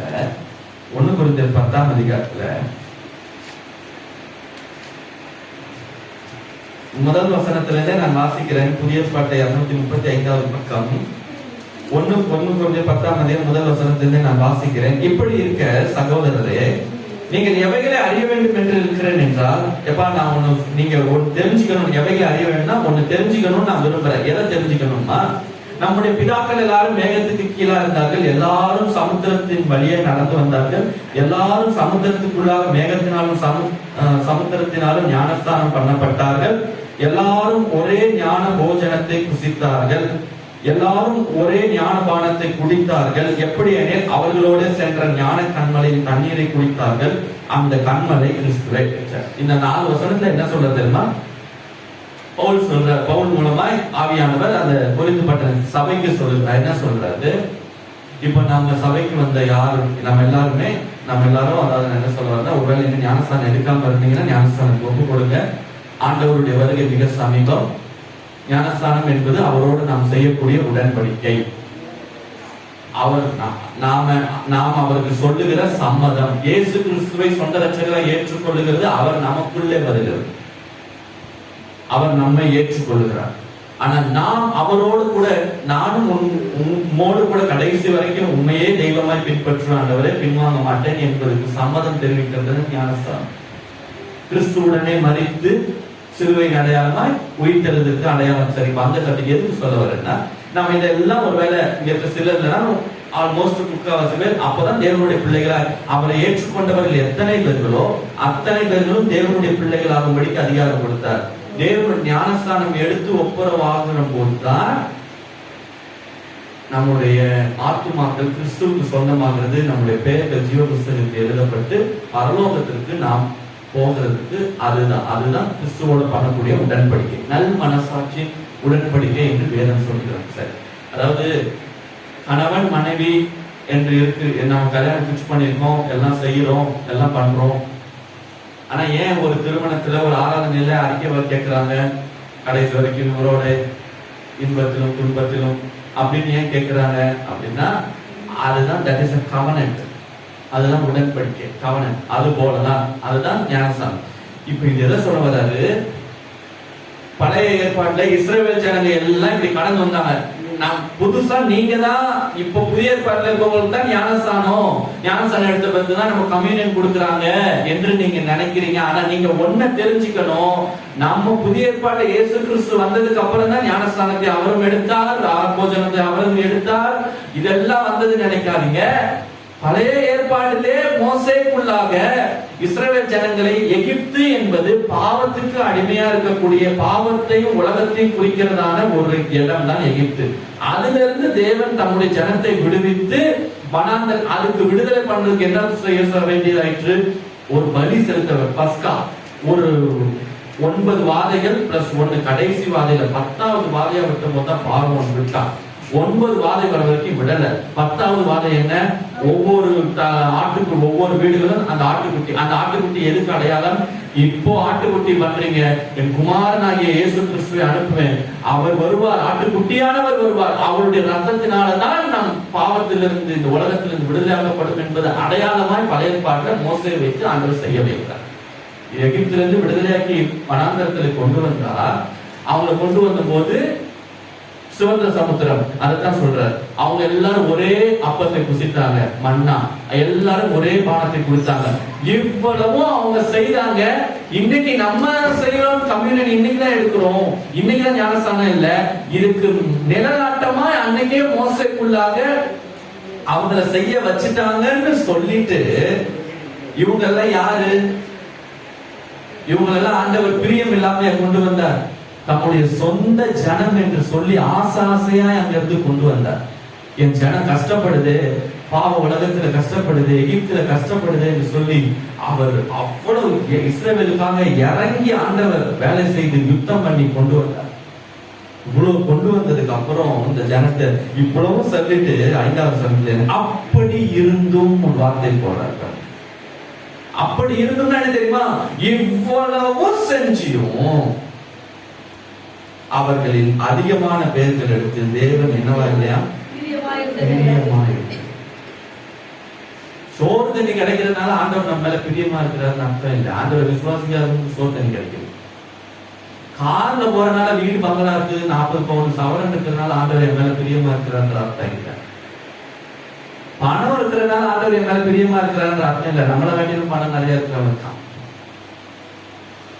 ஆண்டவர் நம்ம மேல பிரியமா இருக்கிறார் என்று சொல்லுவோம். ஆனால் எப்ப பிரியப்படுவார் தெரியுமா, அவர் எதை பிரியமா எடுக்கிறாரோ அதை நான் பிரியமா எடுத்தனால்தான் அவருக்கு பிரியமானவங்க நான் மாறேன். இன்னைக்கு நிறைய ஜனங்க என்ன தெரியுமா, ஆசீர்வாதங்களை வைத்து ஆண்டவர் மேலே, ஆண்டவர் கூட இருக்கிறாரு, சோத்திரம் எப்படி எதை வச்சு சொல்றீங்க, எங்களுக்கு சொந்த வீடு இருக்கு கொடுத்தாரு, அல்லேலூயா, சரி இருக்கட்டும், நல்லது. இயேசு அறியாத இதை விட மான மாளிகையில இருக்கானே, அவருக்கு அப்போ ஆண்டவர் எப்படி எல்லாரும் மேலேயும் அன்பா இருக்கிற தேவன். இயேசு அறிந்தவனும் அறியாதவனும் எல்லார் மேலேயும் அன்பா இருக்கிற தேவன். புரிஞ்சுக்கணும் ஆண்டவருடைய தன்மை. ஏன்னா he is gracious, God is love, அவருடைய தன்மையே அன்பானது. அதனால எல்லார் மேலேயும் அன்பா இருக்கிறார். ஆனா எல்லார் மேலேயும் பிரியமா இருக்கிறாரா, உங்க வீட்டுல 10 பிள்ளைங்க பிறந்தாலும் உங்களுக்கு 10 பிள்ளைங்க மேலேயும் நீங்க அன்பாதான் இருப்பீங்க, ஏன்னா நீங்க பெற்றது. ஆனா எல்லா பிள்ளைங்க மேலேயும் நீங்க பிரியமா இருப்பீங்களா? எந்த பிள்ளை உங்க பேச்சை கேட்குதோ அந்த பிள்ளை மேலதான் என்ன பண்ணுவீங்க, ஒண்ணு அடாவடி பண்ணுதுன்னா நேசிக்கிறீங்க, ஆனா நான் சொல்றது கேட்கவே மாட்டேன். அதுதான் அப்படி இருந்தும் அநேகரில் அவர் என்னவா இல்லையா, பிரியமா. ஆதலால் வனாந்தரத்திலே அழிக்கப்பட்டார்கள். நம்மளை அழிக்கிறதுக்கு இயேசு கிறிஸ்து வரல, வாழ வைக்கிறதுக்கு ஆண்டவர் இயேசு கிறிஸ்து வரல. ஏன் சொல்லுகிறேன் சொன்னா, இன்னைக்கு நமக்கு சில நேரங்கள்ல அவர் எதை பிரியமா எடுக்கிறாரோ அது நமக்கு பிரியமா தெரிகிறது இல்லை. அதனால குடும்பங்கள்ல சில நேரங்கள்ல எவ்வளவு பணம் இருந்தாலும் சந்தோஷம் இருக்கிறது இல்ல. எத்தனை குடும்பங்கள்ல இன்னும் சீரியல் சினிமா ஒளியில ஆராதனை முடிச்சுட்டு வீட்டுக்கு போயிட்டு எல்லா சினிமாவும் சீரியலும் பார்த்துட்டு இருப்பான். இங்க ஆராதனை முடிச்சு அப்ப நம்முடைய அவருடைய பிரியம் நம்ம மேல எப்படி இருக்கும்? குடும்பங்கள்ல பிசாசானவன் நல்லா டான்ஸ் ஆடிட்டு இருப்பான், எல்லா வேலையும் இருக்கும், கடன் ஓயாது, குடும்பங்கள்ல நிம்மதி இருக்காது, ரட்சிப்பு சில நேரங்களில் போராடி போராடி போராடி போராடி பிள்ளைகள் தாறுமாறாய் போகும், வர சம்பளத்தை பார்க்க போறது அதிகமா இருக்கும். ஏன் நான் பிசாசுக்கு வாசலை திறந்து விட்டுட்டு ஆண்டவரே நமக்கு சர்ச்சைக்கு தானே போறோம், ஆண்டவர் நமக்கு என்ன செய்தாருன்னு யோசிச்சு. அதனாலதான் அங்க சொன்னாரு, என் ஜனம் அறிவில்லாமனாலே சங்காரம். அறிவு இல்லைன்னா என்ன சொல்ல வர்றாரு? திட்டல, அறிவு அப்படி இல்லை. அவர் என்ன சொல்ல வர்றாரு? என்னை பற்றுகிற அறிவு என் ஜனத்துக்கு கிடையாது, என் ஜனத்துக்கு. நான் யார் என்பது என் ஜனம் எப்படி தெரியும்? எப்படி தெரியும்? அவருடைய வார்த்தையில தான் நம்ம அவரை அறிய முடியும். நம்ம எல்லா இடத்துல சுத்திட்டு வாரத்துக்கு ஒரு நாள் 2 மணி நேரம் இப்படி வந்துட்டு ஆள நல்லா ஜாலியா ஏசியில உட்காந்து போறதுனால தேவனை அறிவோம் என்று சொன்னார். நம்ம சடங்காச்சாரத்துக்கு வரோம், பாஸ்டர்னா கேட்பாரு, இங்க வருவாரு, அப்புறம் ஏன் வரல எது வரல, கல்யாண காட்சி வந்தா பாஸ்டர் அறிக்கை வரதுக்கு மாட்டாரு. அது நம்ம நமக்காக இன்னைக்கு ஆலயத்துக்கு வரோம், நாம் தேவனுக்காக என்ன செய்யறோம்? நம்முடைய ஆசீர்வாதத்துக்காக நாம் வரோம். பட் தேவனுக்காக நாம் என்ன செய்தோம்? ஒரு சாக்ரிஃபைஸ் கிடையாது, ஒரு தியாகம் கிடையாது. எத்தனை குடும்பங்களை டெய்லி தேவன் ஆண்டவருடைய வசனத்தை வாசிக்கிறார். ஏதோ ஒரு நாள் முடியல சார், உடம்பு சரியில்லை, ஃபீவரா இருக்கு, இதெல்லாம் அதிக ஃபீவர், ஹாஸ்பிட்டல் போயிட்டோம், அதெல்லாம் தேவன் தப்பா எடுக்கல. நியாயமான காரணங்கள் என்னைக்கு தப்பா இல்லை. எத்தனை பிள்ளைகளுக்கு வேதத்தை வாசிக்க கற்றுக் கொடுத்தோம். அப்புறம் அவன் 25, 10, 15, 20 வயசு வந்தோன்னா கோயிலே ஒரு சர்ச்சைக்கு வரமாட்டேன்றான். எப்படி வருவான்? சிறு வயசுல இருந்து வசனத்தை நீங்க கற்றுக் கொடுத்தீங்களா? நீங்க நம்மளே வேதத்தை வீட்டுல தூக்குறது இல்லை, அப்புறம் எப்படி அவன் வேதத்தை தூக்குவான்? அவன் எப்படி பைபிள படிப்பான்? பொண்ணை போட்டு பொண்ணை படி படி படி படி படினா அவன் பார்க்கணும்ல. யார் மேலே எனக்கு கோபம் இல்லை, நான் இதாவும் பேசல, நீங்க ஒருவேளை நான் எதுக்காக இவ்வளவு காரியங்கள் சொல்லுகிறேன் என்று சொன்னார். பிரியமானவர்களே, வேதத்தை எவ்வளவு முக்கியப்படுத்தும். நீதிமொழிகள் 29வது அதிகாரம், நீதிமொழிகள் 29வது அதிகாரம் பாருங்களேன். ஏன் நம்ம அநேகருடைய ஜபங்களுக்கு பதில் கொடுக்கவில்லை தெரியுமா? வேத வசனம் தெரியாதபடினால்தான் பிசாசு நல்லா நம்முடைய காரியங்களை தெரியும். 28வது அதிகாரம் 9வது வசனம்.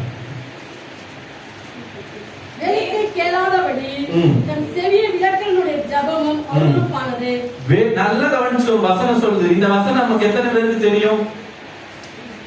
ஆண்டவரே நான் ஜெபம் நான் கேட்க மாட்டேன். ஆண்டவரே நில்லுப்பா, நீ போற சத்தத்துல இல்லப்பா, நில்லு முதல்ல. உங்களுக்கும் எனக்கும் எது தடையா இருக்கிறது என்று சொல்லி ஆண்டவரே சொல்லியிருக்கார். வேதத்தை கேளாதபடி தன் செவியை விளக்குறவனுடைய ஜெபமும் அருவருப்பானது.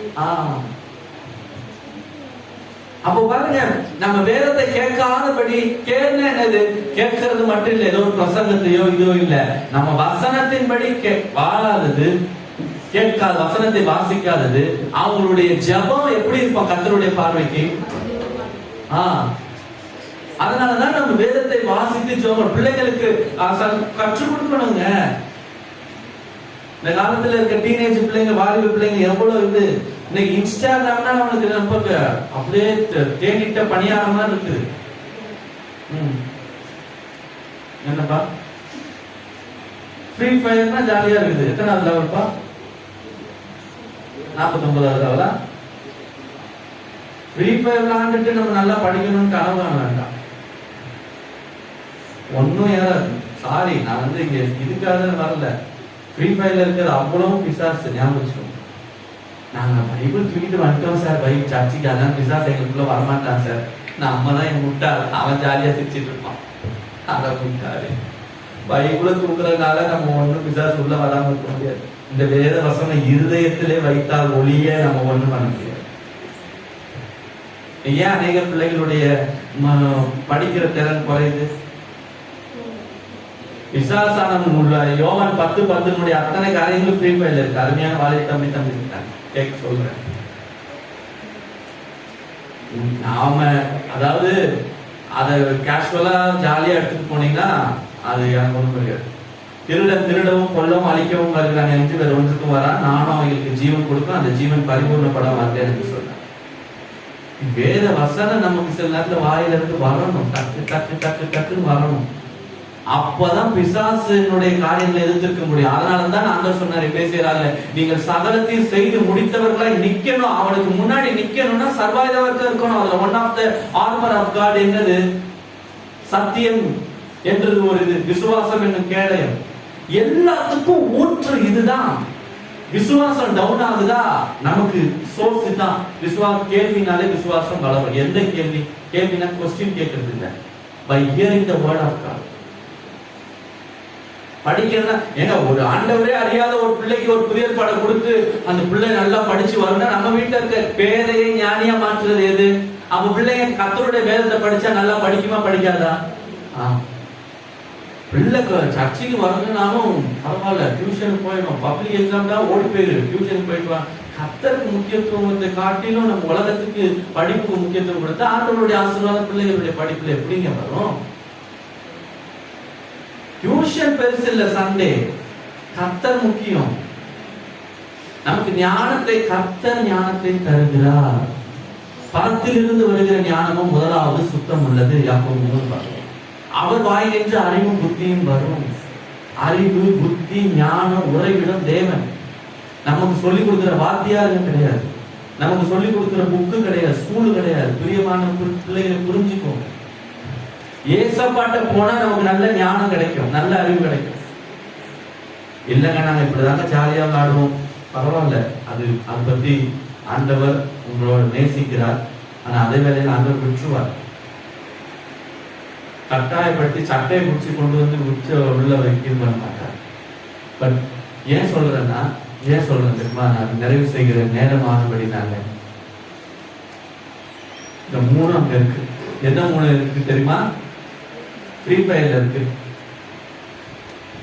திருடவும் கொல்லவும் அழிக்கவும் வரானே என்று சொன்னேன். திருடுறது, கொல்றது, அழிக்கிறதுக்கு 3 இருக்கு. என்னப்பா 3 இருக்குல்ல? லூட் இருக்கா, கில் இருக்கா, போயா இருக்கா? இதெல்லாம் கத்து வச்சிருக்கேன். நான் விளாண்டது இல்லை, இவங்களுக்காக கத்து வச்சிருக்கேன். இது 3 இருக்கா, மொத்தமா அழிச்சிரு, போட்டு தள்ளிடு. இது யார் வயலன்ஸை யார் கிரியேட் பண்ற? ஆண்டவரோட நான் ஜீவன் கொடுக்கவும், அந்த ஜீவனை பரிபூர்ண I will come to give life and that life become perfect. ஆனா இவனும் இருக்கிறத எடுக்கிறான். பிள்ளைங்க அதனாலதான் மணிக்கணக்கா விளையாடாதீங்கன்னு சொல்றோம். சில பிள்ளைங்க விளையாண்டு இந்த +2 லீவ், 10th லீவ் விளையாண்டு சில பிள்ளைங்க எல்லாம் அப்படியே கன்ஃபியூஸ் ஆகுது. எங்க போறான், எங்க வரான், எப்ப சாப்பிடுவான், எப்ப தூங்குவான், ஒண்ணும் தெரியாது. பெற்றோருக்கு முள்ளா மாறிடுவான். ஏன்? நாம வேத வசனங்களை கொடுக்க வேண்டியதுக்கு பதிலா அந்த உலக காரியங்களை நல்லா ஸ்டஃப் கொடுக்கறதுனாலதான். அருமையான ஒருவேளை சிறு பிள்ளைகளை வைத்திருப்பீங்கன்னா நீங்க இன்னும் இப்பயே இப்ப 15 வயசு 16 வயசு 20 வயசு வந்ததுக்கு சர்ச்சுக்கு வேணா எப்படி வருவான்? நீங்க சின்ன வயசுல கூட்டிட்டு வந்து ட்ரெயின் பண்ணீங்கன்னா என்னவா இருந்தாலும் சபைக்கு வருவோம். எப்ப இதெல்லாம் தெரியுங்க? என்னமோ கோபத்துல பேசுறேங்க. நீங்க இருக்கிற குடும்பம் ஒவ்வொரு வாலிப பிள்ளைங்க சில பேர் பேசும்போது வேதனையா. இதே horror movies, thriller, crime, violence இதே பார்த்துட்டு இருந்தா என்ன நடக்கும்? அழகா பிசாசு அவனுக்குள்ள பூந்துருவான் தெரியுமா? திடீர்னு அவன் பிசாசு அந்த பிள்ளைங்க சொல்லுவோம், ஏதோ சத்தம் கேட்குது, நான் அங்க கூப்பிடுது, நான் அங்க போறேன், இங்க போறேன், அங்க போறேன். ஏன்யா? ஃபுல்லா டீமன் பொசஸ்ட் ஆயிடும். அதை ஓட்டுறது அதுக்கப்புறம் அது எவ்வளவு பெரிய வேலை தெரியுமா? அதனாலதான் வேதம் சொல்றது, பிசாசுக்கு இடம் கொடாது இருக்கிறது. Don't give room for Satan. Don't give chance for Satan. Why?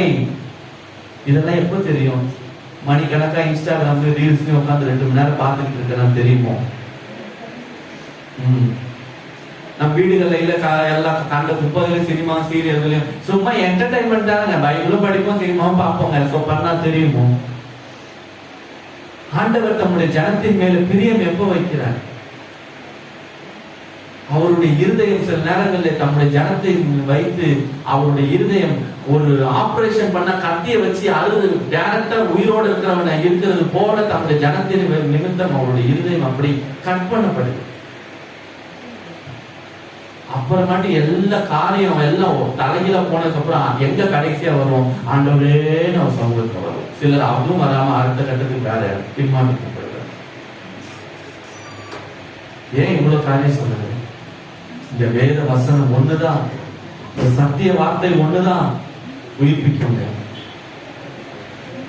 தென் மாவட்டங்கள்ல திருநெல்வேலி அந்த சைடு திருச்செந்தூர் பக்கத்துல ஒரு தம்பதியருக்கு நான் இந்த சாட்சியை சொல்லி நான் நிறைவு செய்கிறேன். ஒரு தம்பதியருக்கு 8வது பிள்ளையா ஒரு ஆண் பிள்ளை பிறந்தது. 8வது பிள்ளை. ஏன் 8வது பிள்ளைனா 5 பிள்ளை அந்த குடும்பத்தை செத்து போச்சு. 5 children are died. 5 பிள்ளை செத்து போனது. 8வது பிள்ளை பிறந்தது. அந்த 8வது பிள்ளைய பிறந்த ஆடி மாதம் 30ஆம் தேதி ஆகஸ்ட் 15ஆம் தேதி இந்த பிள்ளை பிறக்குது. விடியங்கால 2:30 அந்த நடுராத்திரியில 6 மணி, அதாவது 5 மணில இருந்து 6 மணிக்குள்ள நல்லா பால் கொடுத்துட்டு இருந்த பசுமாடு 4 மணிக்கு அவங்க அந்த வீட்டுல நிறைய பால், அந்த கிராமங்கள்ன்றனால எல்லாம் அந்த மாட்டு வியாபாரம், பால் கொடுத்து இந்த பசுமாடு அவர் 5-5:30 மணி போல செத்து போனோம். செத்து போனோடனே வீட்டுல பிள்ளை பிறகுது. செத்து போனோடனே இந்த மாதிரி ஒரு பசுமாடு செத்தோடனே அந்த குறி சொல்றவங்க ஜோசியக்காரங்க எல்லாம் அவங்க இயேசு அறியாத குடும்ப நம்பிக்கை வச்சனால அவ உடனே அந்த ஓலைச்சாவடியில அந்த காலத்துல ஜாதகம் பார்ப்பாங்க. இன்னைக்கு எத்தனை கிறிஸ்தவங்க போய் ஜாதகம் பார்க்கறாங்க. என் காலம் எப்படி இருக்கும் பார்த்து சொல்லி, நல்லா இருக்குமா, நல்ல காலமா கெட்ட காலம். கால வசனம் சொல்றது என்னுடைய காலங்கள் உமது கரத்தில் இருக்கிறது. ஜோசியக்காரன்டையும் குறி சொல்றவன்டையும் மந்திரவாதியும் ஏன் போனோம் இன்னைக்கு? அதுதான் சொல்றேன், ஆண்டவரை அறிய வேண்டுமானால் அவர் எப்படிப்பட்டவர் என்று அறிய வேண்டுமானால் வேதத்தை இரவும் பகலும் தியானமாயிருக்கிற மனுஷன் பாக்கியவான். அவன் செய்வதெல்லாம் வாய்க்கும். அவன் செய்வதெல்லாம் வாய்க்கும்னா நம்ம அலேலியா பட்டாலும் சொல்லுவோம், சூப்பர் ஆண்டவர் வாய்க்கும் ஆண்டவர். ஆனா எவன் செய்வதெல்லாம் வாய்க்கும்னு கேள்வி கேட்கணும். எவன் செய்வதெல்லாம் வாய்க்கும்? திங்கள்ல இருந்து சனிக்கிழமை வரைக்கும் ஜாலியா ஊரை சுற்றி கொண்டிருக்கு.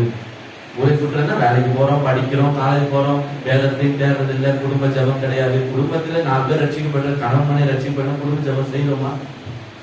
வீட்டுல குடும்ப ஜப சத்தம் கேட்குதா? நீதிமானுடைய கூடாரத்திலோ கம்பீர சத்தம் உண்டு. இன்னைக்கு என்ன சத்தம் நம்ம வீடுகள்ல கேட்குது?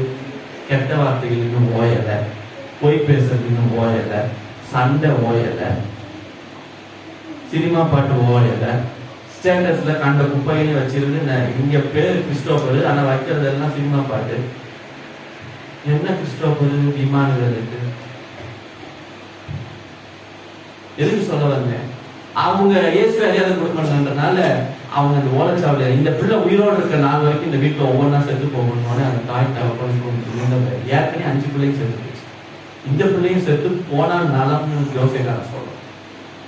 ஏதாவது பரிகாரம் இருக்காயா பிள்ளை வாழ வைக்கிறது? ஒரு பரிகாரம் இல்லை. ஒரு வயசுல செத்து போயிடும். கண்டு அதுக்கு 3 கண்டு. அப்படியே மிஞ்சி போனா 12 வயசுல செத்து போயிடும். அதுவும் போயிடுச்சுன்னா 15 வயசு ஆயிரம் இல்லைன்னு சொல்லி ஓலைச்சாவடி. அவங்க பாட்டியும் அந்த தாயார் தகப்பனும் மடிப்பிச்சு எடுத்துக்கொண்டு இங்க இருந்து எத்தனையோ அவங்க இருந்த ஊர்ல திருச்செந்தூருக்கு அவங்களுடைய அந்த ஸ்தலங்களுக்கு செருப்பு போடாம நடந்து போய் ஏதோ செய்யணும். 11 மாசம் ஆனது அந்த பிள்ளை செத்து போச்சு. செத்து போனோடனே மிகுந்த கண்ணீர். என்ன பண்ண முடியும்? ஆனா தகப்பன் ஊர்ல இல்லைன்னா அந்த பிள்ளையெல்லாம் சுற்றி வச்சு மறுநாள் தகப்பன் காலையில வந்தார். பிள்ளை செத்து போன செய்தி கண்ணீரோட கேட்டுட்டு அடக்கம் அவங்களுடைய முறைப்படி அடக்கம் பண்றதுக்காக எடுக்கும்போது அந்த பிள்ளையை குளிப்பாட்டி இது பண்ணும்போது பார்த்தா பிள்ளை திடீர்னு மூச்சு வந்தது. பிள்ளை கண் திறந்து பார்த்தது. செத்து போன பிள்ளை இவ்வளவு நேரம் வச்சிருந்து எப்படியா மூச்சு வந்தது? இன்னொன்னு தாயை தகப்பனுக்கு ஒரே சந்தோஷம். ஆனா அங்க வந்து இந்த சொந்தக்காரங்க எல்லாம் சொன்னாங்க, செத்து போயிருந்தாவது நல்லா இருக்கும். தெய்வ குற்றம் இந்த குடும்பத்தின் மேல இருக்குது என்று சொன்னாங்க. அவங்க எல்லாம் அதெல்லாம் கேட்டுக்காம தாய் தகப்பன் பாட்டிக்கு ரொம்ப சந்தோஷம். பிள்ளை வளர்த்தாங்க. 12 வயது ஆகும்போது கிட்டத்தட்ட 7வது படிக்கும் போது பள்ளிக்கு போகும்போது கிராம வீட்டுல இருந்து பள்ளிக்கு போகும்போது மாடு மிரண்டு கொம்பு அந்த பிள்ளை அதே அந்த பையன் ஆண் பிள்ளை பையனை குத்தி எல்லாம் அந்த குத்தி மாடு குத்தி இந்த கொம்பு உள்ள இறங்கிடுச்சு. அப்படின்னு அந்த ரத்தம் எல்லாம் போய் அங்க இருந்து ஹாஸ்பிட்டலுக்கு எங்க தூக்கிட்டு போறதுல டாக்டர் சொல்றாரு எல்லா ரத்தமும் போயிடுச்சு, தலையில இருந்து ரத்தம் எல்லாம் இறங்கிச்சு, நீங்க பிழைக்கிறது கஷ்டம், நீங்க ஜிஹெச் கொண்டு போயிருக்கு ஜிஹெச். அங்க கொண்டு போய் பார்த்தா அவர் சொல்லிட்டார் 3 நாளா கோமா ஸ்டேஜ் மாதிரி அன்கான்சியஸ் ஆகாது. என்ன செய்யறதா, 12 வயசு இவ்வளவு தாண்டாதே என்று சொல்லி வேதனையோட இருந்து அவன் டாக்டர் சொல்ற வீட்டுக்கு கொண்டு போய் இன்னும் கொஞ்ச நாள் செத்துருவான்னு சொல்லி வீட்டுக்கு வந்து வச்சிருக்கும் போது வீடுகள் தோறும் சில வயதான தாய்மார் ஜெபிப்பாங்க. வாரத்தோடு மற்றவர்களுக்காக எப்ப ஜெபிக்க முடியும்? இந்த பகுதியில் இருக்கிற மற்றவர்களுக்காக, தேசத்துக்காக எப்ப ஜெபிக்க முடியும்? ஆண்டவர் மற்றவர்களுக்காக, நம்ம குடும்பத்துக்காகவே ஜெபிக்கிறது இல்லையே, நம்ம பிள்ளைகளுக்காக ஜெபிக்கிறது தெரியலையே. ஒரு ஜெபம் பண்ணுங்கன்னா ஜெபமா எப்படி தெரியல, என்ன பண்றது தெரியலையே. புதுசா வந்துட்டு இருக்காங்க, ஏதோ வாலி பிள்ளைங்கிட்டாங்கன்னா பரவாயில்ல. அப்படி ஜெபமா அப்படின்னா என்ன பிராக்டிஸ் இருந்தா நமக்கு ஈஸியா ஜெபம். நம்ம குடும்பங்களுக்காக, உங்க பிள்ளைங்களுக்காக நீங்களே ஜெபிக்கலாம். மத்தியா ஜெபிப்பா போன் போட்டு ஐயா தோத்துறோம் ஐயா, இந்த பிள்ளைக்காக ஜெபம் பண்ணி நீ எக்ஸாம் போறேன், நீங்க ஜெபம் பண்ணீங்களா? இல்ல அந்த கன்சர்ன் அந்த 10ஆவதோ 12ஆவதோ காலேஜ் படிக்கிற பையன் அவனுக்காக ஜெபம், நமக்காக நமக்கே ஜெபிக்கலாம். ஆண்டவர்கிட்ட எப்படி ஜெபிக்கணும் தெரியல. என் நாமத்துல நீங்க எதை கேட்டாலும் அதை நான் இயேசு கிறிஸ்துவின் நாமத்துல ஆண்டவரே இந்த காரியத்துக்காக ஜெபம் பண்ண பழகணும் இல்ல, பழக கற்றுக் கொடுக்கணும்ல. எல்லாம் காரியம் எல்லாம் கைமீறி போனதுக்கு அப்புறம் ஆண்டவர் சமூகத்துல வந்து அழுது ஆண்டவரே ஏன் எல்லாம் காரியம் கைமீறி போனதுக்கு அப்புறம் பிசினஸ்ல ஆசீர்வாதம், கர்த்தருடைய ஆசீர்வாதம் ஜெபம் பண்ணணும். எல்லாம் ஜெபத்துல வச்சோம்னா கர்த்தர் எல்லா காரியங்களையும் அழகாக கைகூடி வரப்படுவார். அதான் ரகசியம். அதை பண்ணாதபடிக்கு தான் சத்துருவான அழகாக பார்த்துருப்பான். எந்த குடும்பம் வேதம், எந்த நபர் வசனத்தை அதிகமா முக்கியத்துவம் கொடுத்து வேத வசனங்களை வாசிக்கணுமே, ஜெபிக்கணுமே, மற்ற காரியங்கள் எல்லாம் வேலை இருக்கும், படிப்பு இருக்கும் எல்லாம், ஆனா ஏசப்பா முன்னெடுத்து நான் வேதத்தை வாசிச்சுட்டு தான் ஏசப்பா என் புக்க சிலபஸ நோட் புக்க நான் தொடுவேன். அப்படிப்பட்ட பிள்ளைகளை கர்த்தர் கனப்படுத்தி உயர்த்துவார். தெரியுது? வித்தியாசத்தை அழகாக காமிச்சு கொடுத்துருவார். அவரை தேடுறவங்களுக்கும் தேடாதவங்களுக்கும் ப்ராப்ளம் ஒரே பிரச்சனை தான் வரும் எல்லா குடும்பங்கள்லயும். ஆனா கர்த்தரை தேடுகிற குடும்பம், கர்த்தரை முன்னிறுத்துகிற குடும்பமும், கர்த்தரை முன்னிறுத்தாத குடும்பமும் கரெக்டா லைன் போட்டு வித்தியாசம் காமிச்சிருக்கும். அதுல தெரிஞ்சிடும்.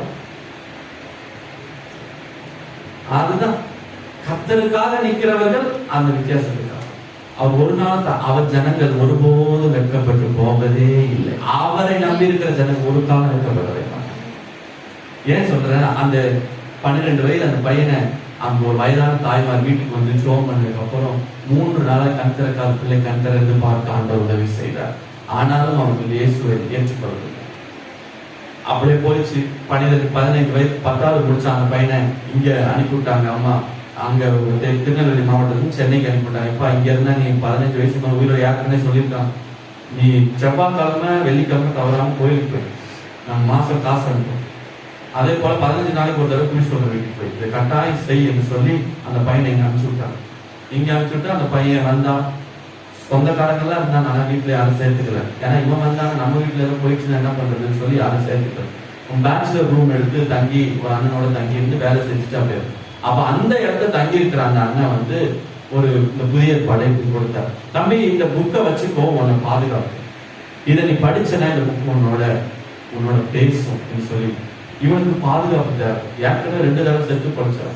இந்த புக்கை வச்சுக்கிட்டா பாதுகாப்புன்னு சொல்றபடினால இந்த புக்கை எப்போதும் வேலைக்கு போனாலும் பாக்கெட்ல சைக்கிள்ல போகும்போது நடந்து போனாலும் இந்த புக்கை பேண்ட் பாக்கெட்ல படிக்கலாம் இல்லை. இதோட கூட 15 நாளைக்கு ஒரு தடவை குடி சொல்ற வீட்டுக்கு போவாரு. அங்க அவங்களுடைய நம்பிக்கைப்படி கோயில் போன எல்லாரும்.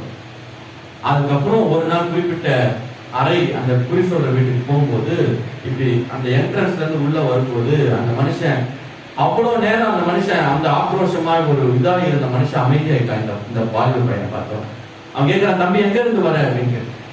ஐயா இந்த மாதிரி கோயிலுக்கு போயிட்டு வரையா, பொய் சொல்லாம எங்க இருந்து வரேன்னு சொல்றேன்.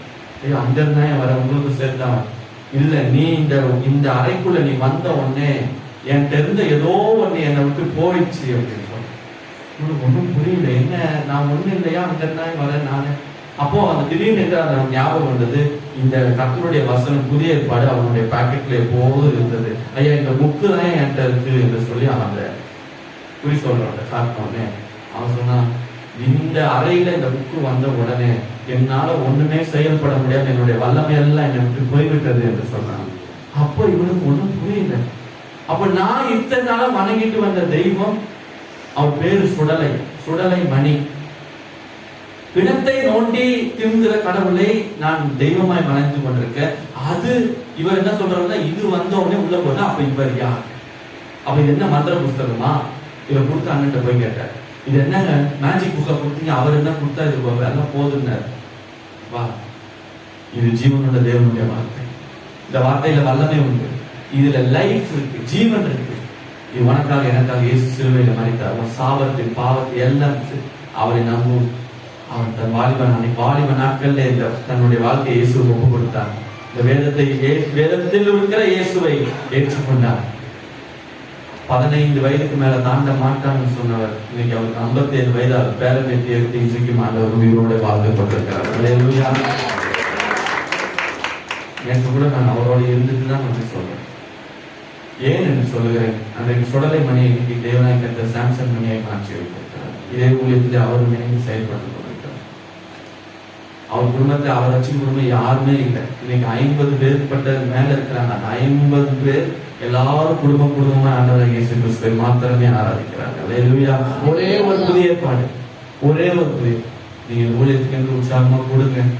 இந்த ஊழியத்துக்கு நீங்க கொடுக்கிற பணம் ஒன்றும் வீணாய் போகல, நாளை எடுத்துட்டு போகல. புதிய ஏற்பாடு என்று அச்சிடலுக்கு மாத்திரமே செயல்படுகிறது. ஆனால் என்னுடைய தாழ்மையான காரியம் என்ன, நான் கொஞ்சம் நேரம் எடுத்துக்கிட்டேன், காசு பைபிளுக்கு கொடுத்துட்டோம், வேலை முடிஞ்சிருச்சுங்க. நம்மை பொறுத்த வரைக்கும் எப்படி? உங்களுக்காக எனக்காக இயேசு மகாராஜா சிலுவையில் தம்முடைய சுய ரத்தத்தை சம்பாதித்து he purchased us. Unless otherwise we can't enter into this place. அதாவது இந்த பிளேஸ்னா சபையாகி அவருடைய சரீரத்துக்குள்ள நம்ம வர முடியாது. நம்ம ஏதோ சர்ச்சை டோர் திறந்ததுனால உள்ள வந்திருக்கோம். No no no. ஆண்டவர் ஒரு மனுஷனை இழுத்து கொள்ளாவிட்டால் என்னிடத்துல வரான்னு சொல்லிட்டார். நம்மளை காட்டு அதான் சொன்னேன், பக்தி உள்ளவங்க அதிகமா இருக்காங்க, நம்மளை காட்டு நல்லவங்க அதிகமா இருக்காங்க. ஆனா நம்ம ஏன் தெரிந்து கொண்டார்? நீங்கள் என்னை தெரிந்து கொள்ளவில்லை, நான் உங்களை தெரிந்து கொண்டேன். I have chosen. அதுக்காக அவர் வெளியேறப்பட்ட ரத்தத்தை கொடுக்க வேண்டியதாயிடுச்சு. நம்ம எல்லாரையும் அவரோட கூட பரலோகத்துல வாழ வைக்கணும்ன்றது நமக்கு ஒருவேளை ஆசை இருக்கலாங்க. பா எங்களை காப்பாத்துக்கப்பா, பாதாளத்துக்கு போக கூடாது, அக்கினி கடல் போக கூடாது. அவருக்கு என்ன தேவை இருக்கு? நம்மளுக்காக வர வேண்டியது பரலோகத்துல இருந்து ஏன் வர வேண்டும்? அவருக்கு கோடான கோடிகள் தூதர்கள் உண்டே, நமக்கு தேவை இருக்குங்க. ஆனா அவருக்கு என்ன தேவை இருக்கு?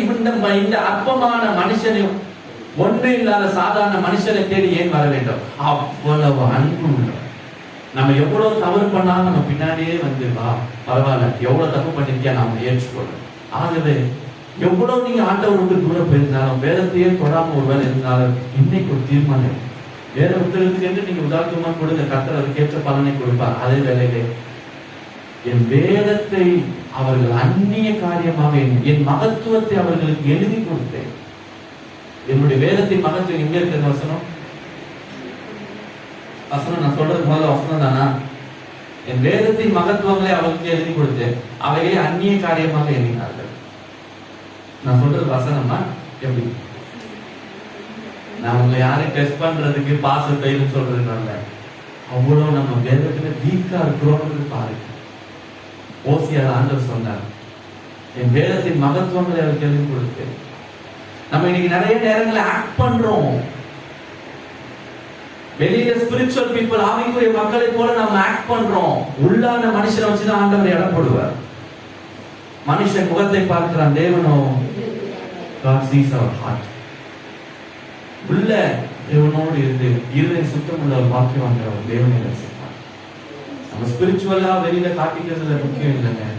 தேவனோடு நம்ம எவ்வளவு தனிப்பட்ட, நம்முடைய சீக்கிரட்டா தனிப்பட்ட வீட்டுல எவ்வளவு நேரம் தேவனோடு நாம் ஜெபிக்கிறோம், தேவனுக்கு பிரியம் இல்லாத காரியங்களை கட் பண்றோம்ன்றதுதான் முக்கியம்.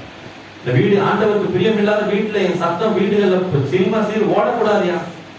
கர்த்தருடைய பாடல் தான் வரணும், ஜப சத்தம் தான் வரணும், வேத வாசிப்பின் சத்தம் தான் வரணும். இது தவிர்த்து வரக்கூடாது. வாதைவன் கூடாரத்தை அணுகாது, கொல்லா உனக்கு நேரிடாது. எப்போ உன்னதமானவருடைய மறைவில். இதை சொன்னா நம்ம அல்லேலூயா சொல்லுவோம். நீங்க சொல்லல, சந்தோஷம். மாலைவன் கூடாரத்தை எனக்கு பொல்லாப்பு நேரிடாது அல்லேலூயா. எப்போ? முதல் வசனம் என்ன சொல்றது? உன்னதமானவரின் மறைவில் இருக்கிறவன் சர்வன். அவர் அந்த ஷெல்டருக்குள்ள ஒரு கோழி குஞ்சுக்கு அம்மா கிட்ட அந்த மறைவுல இருக்கிற வரைக்கும் பாதுகாப்பு. அதை நான் எப்படி வேணா சுத்த வேண்டாம் அப்படின்னா காக்கா வந்து வீட்டு போயிடும். அதான் மறைவுக்குள்ள அப்பாவுடைய நிழலுக்குள்ள இருக்கிற வரைக்கும் ஒன்னும் அழுகாது. Out of context, out of door, out of பவுண்டரியை வெளியில விட்டுட்டு ஆண்டவர் எங்களுக்கு ஏன் இப்படி செய்தி என்று கேட்க நமக்கு எந்த விதத்திலும் தேவனை கேள்வி கேட்க நமக்கு எந்த விதத்திலும் அருகதை கிடையாது. நம்ம இப்படியே இருந்தா கூட நம்ம கேள்வி சொன்னாலும் கேட்க மாட்டோம்.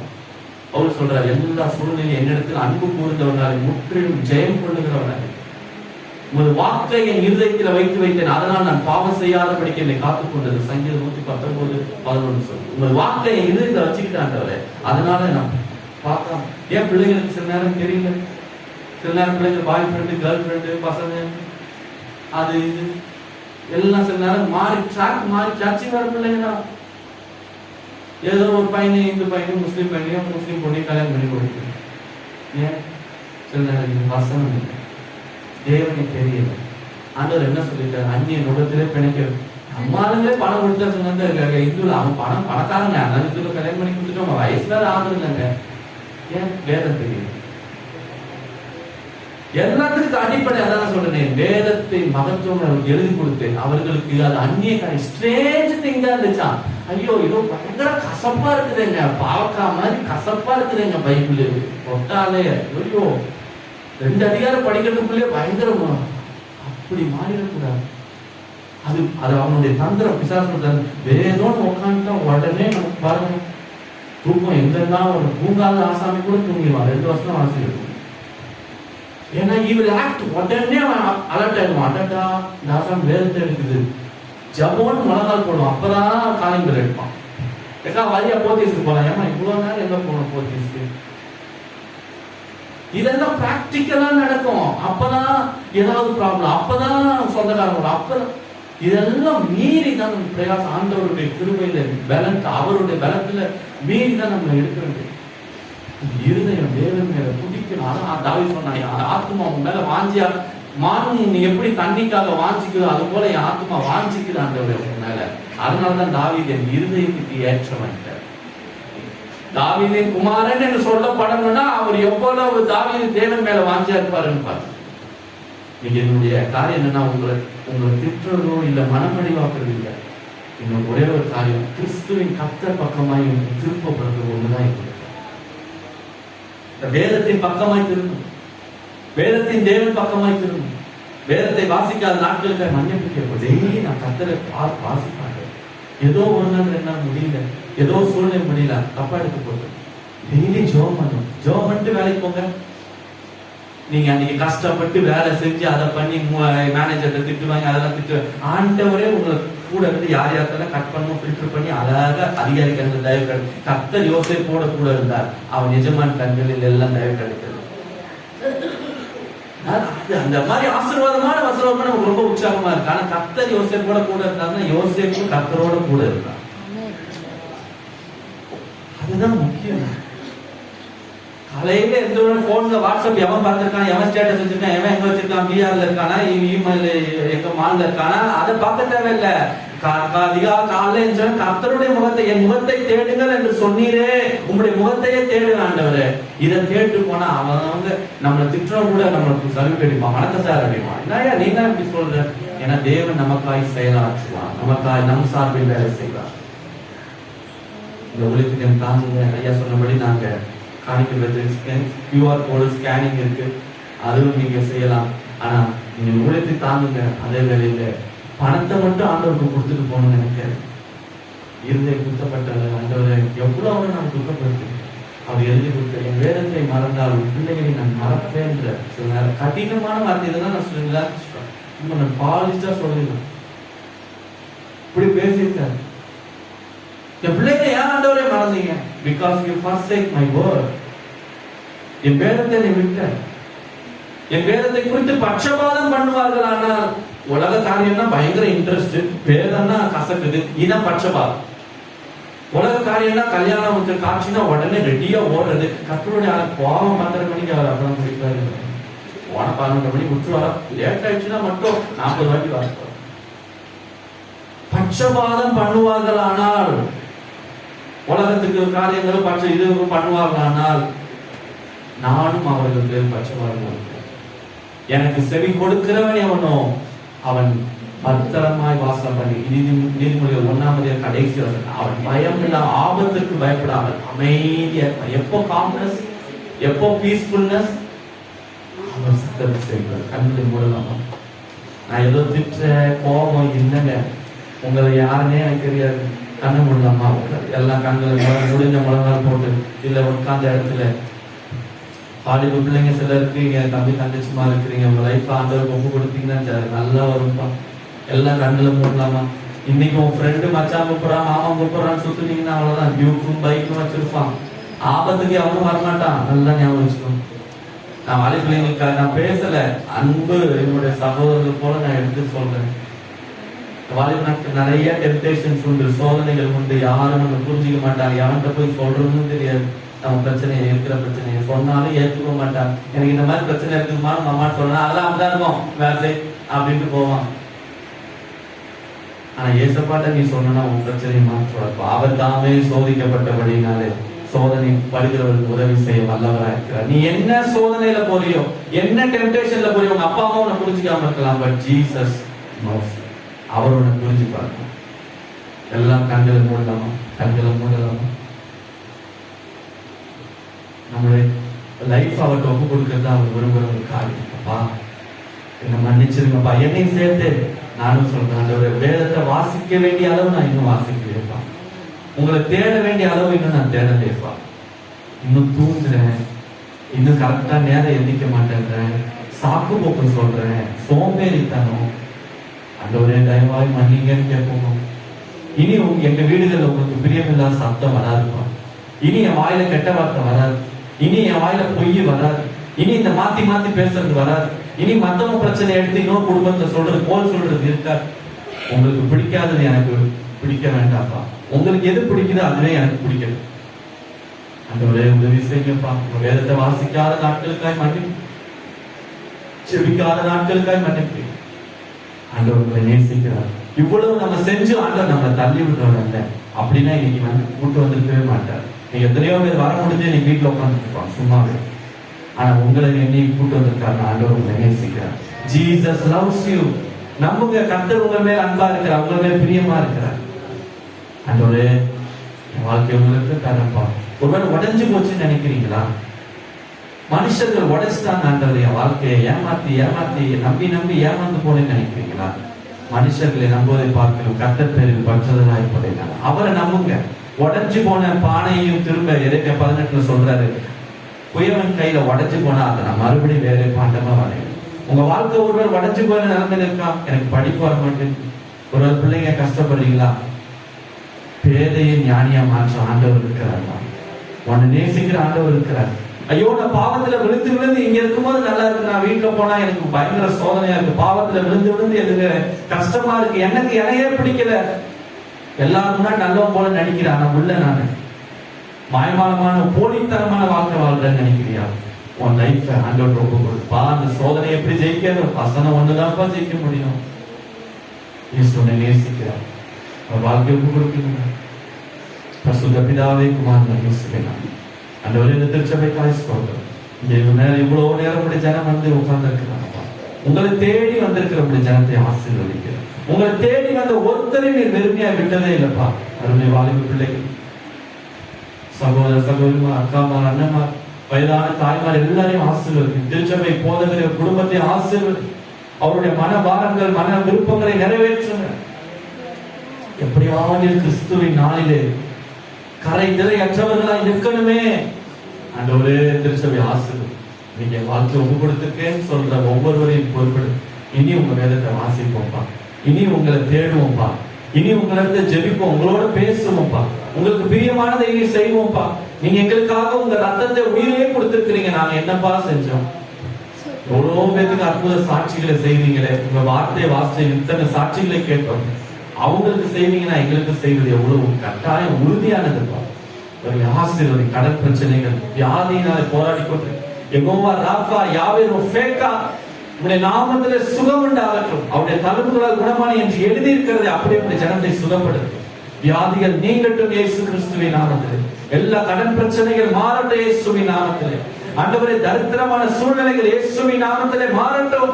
எவ்வளவு சம்பாதிச்சாலும் வரப்பணம் எல்லாம் போதையா, கர்த்தருக்கு கொடுக்க வேண்டிய காரியத்துல உண்மையா இருங்க. உங்க பணம் உங்கள்கிட்ட தங்கும். வட்டிக்கு விடாதீங்க, உங்க பணம் உங்கள்கிட்ட தங்கும். தெய்வமே அனுக்கிரகம் செய்வீராக. கர்த்தரை ஏமாற்றி அந்த பணத்துல வேற ஏதாவது செய்யலாம் நினைக்காதீங்க. உங்க பணம் உங்களுக்கு தங்கும். மீதம் எடுக்க செய்வார்.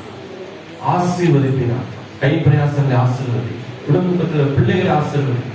திருச்சபை ஆசீர்வதிக்கப்படும். இந்த ஊழியத்துக்கு என்று அவர் மனம் உற்சாகமாய் கொடுக்கும்படி கர்த்தர் அவருடைய இருதயத்தில் பேசுகிறார். நாமத்துக்கு மகிமை உண்டாகட்டும். எங்கள் ஆண்டவராக இயேசு கிறிஸ்துவின் நாமத்தில் வேண்டிக் கொள்கிறோம் நல்ல பிதாவே. ஆமென்.